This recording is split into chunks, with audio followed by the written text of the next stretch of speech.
The Zodiac Killer is the gold standard of the unsolvable American murder case. The phantom who taunted an entire nation and got away with it. For decades, the assumption has been that this is simply how the story ends, with a question mark. But here's the thing about unsolvable cases. We live in an era that's running out of them. The evidence they already have. Let's start with what most people get wrong. The popular narrative is that the Zodiac left nothing behind, that he was a forensic ghost. That's simply not true. When the Zodiac killed Paul Stine on October 11th, 1969, he made a critical mistake. He tore a piece of Stine's blood-soaked shirt to use as proof in his letters, but in the process, he leaned against the exterior of the cab and left behind 2 partial fingerprints, traced in his victim's blood. The prints were recovered from the front passenger door handle and the dividing panel of the driver's door. The FBI determined the killer was the likely donor. Those prints still exist. Beyond the cab, investigators lifted latent prints from multiple Zodiac letters, at least 2 from the July 1969 letter to the Vallejo Times-Herald, additional prints from the cipher blocks sent to the San Francisco Examiner, and 2 fingerprints of value from the August 1969 letter, developed by the FBI's own latent fingerprint section. At Lake Berryessa, fingerprints were recovered from the phone booth where the Zodiac called Napa PD to report his own crime, including a clear palm print on the receiver. And then there's DNA.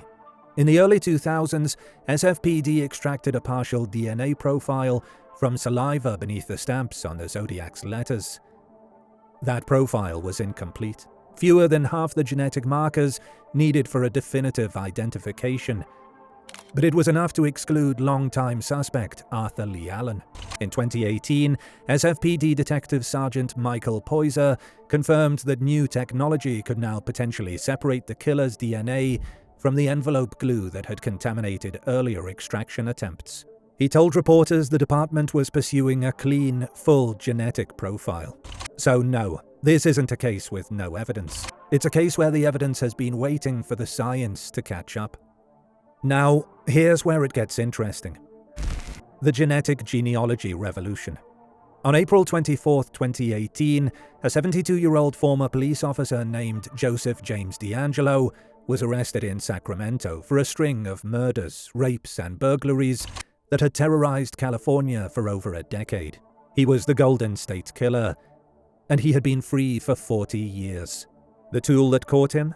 Genetic genealogy. Investigators uploaded the killer's DNA profile to GED Match, a public genealogy database. They didn't get a direct match. They got something better. They found distant cousins. From those cousins, a team led by genealogist Barbara Ray Venter built a massive family tree tracing back to the suspect's great-great-great-grandparents. From there, they narrowed the field to 5 men. One of them was D'Angelo. Surveillance teams followed him until he discarded a tissue in public. The DNA matched. 40 years of silence, undone by a cotton swab and a family tree. Since that arrest, over 600 cold cases across the United States have been solved using the same technique, genetic genealogy, combined with advanced DNA sequencing.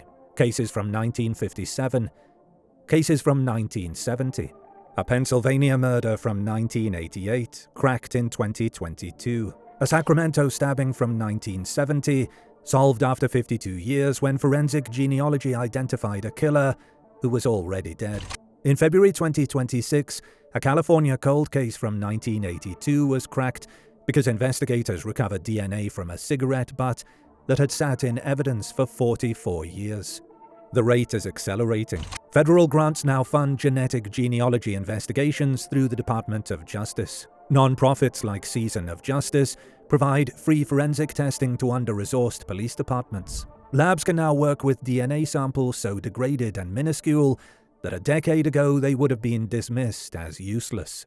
And the databases keep growing. Every person who sends their saliva to 23andMe or Ancestry.com makes the net tighter. Every distant cousin who uploads their results to GED Match or Family Tree DNA adds another node to a web that law enforcement can now search. Studies estimate that over 60% of Americans of European descent can be identified through a third cousin or closer in these databases, even if they've never taken a DNA test themselves. The Zodiac doesn't need to be in the database. His family does. And statistically, they probably already are. Why this isn't Jack the Ripper? People love this comparison. An anonymous killer, taunting letters, a case gone cold. It maps neatly onto the Zodiac, but the parallel falls apart under scrutiny. Jack the Ripper killed in 1888. There is no verified DNA. There are no fingerprints. The physical evidence, such as it was, has been handled by thousands of people over more than a century. There are no census-linked family trees to reconstruct, no military service records to cross-reference, no DMV files or employment histories to trace. The Zodiac case has all of those things. The letters are catalogued. The fingerprints are on file at the FBI's latent fingerprint section under case number A10042. The piece of Paul Stein's shirt, torn by the killer's own hands, has been in evidence storage for over 50 years. The stamps, the envelopes, the phone booth prints from Napa. These are physical items that modern forensic science can revisit and retest, with technology that improves every single year. The far better comparison is BTK. Dennis Rader killed 10 people between 1974 and 1991, then went completely silent for over a decade. When he resurfaced in 2004, taunting police with packages and a floppy disk, digital forensics traced the disk's metadata to his church. His daughter's DNA, obtained from a university medical record, provided the familial match.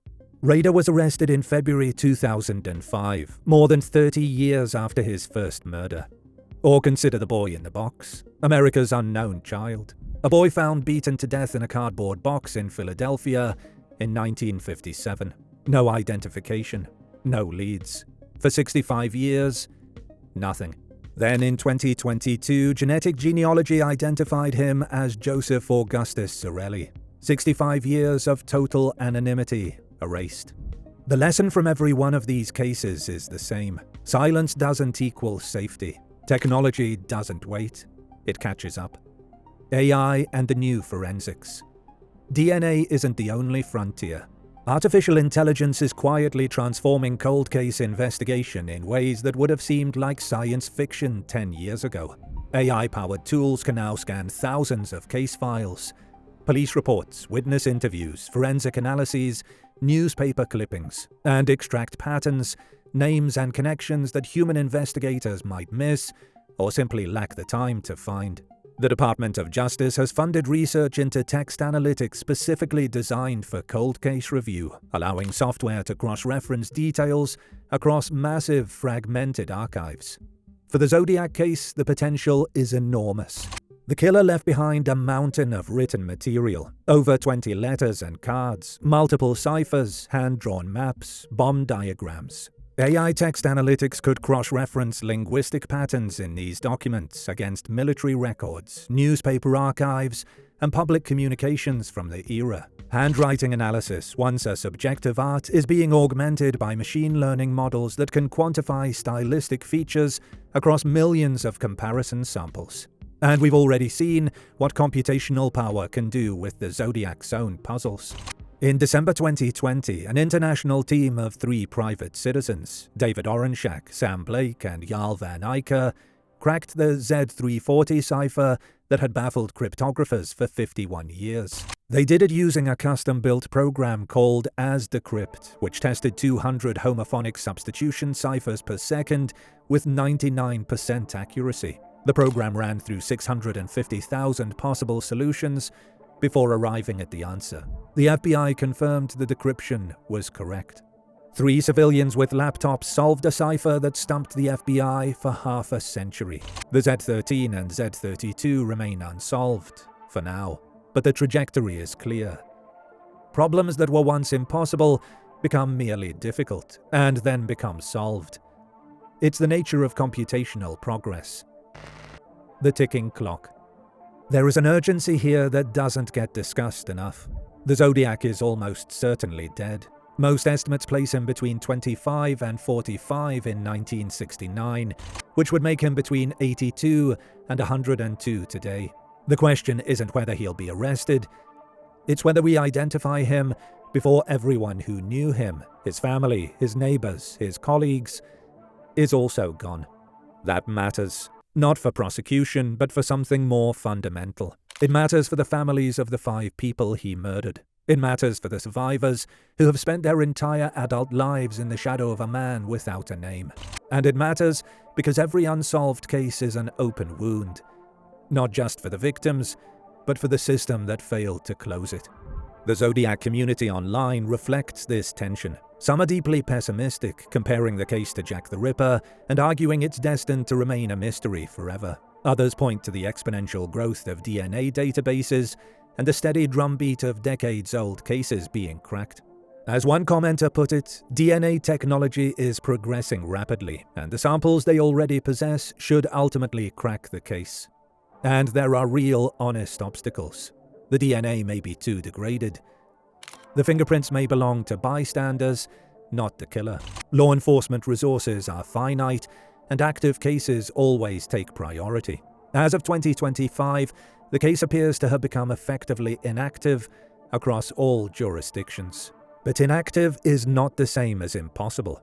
The Golden State Killer case was inactive for decades before a single DNA upload changed everything overnight. The BTK case was dormant for over 10 years before a floppy disk cracked it open. The boy in the box was a complete dead end for more than 6 decades before a genealogist built a family tree that gave a murdered child his name back.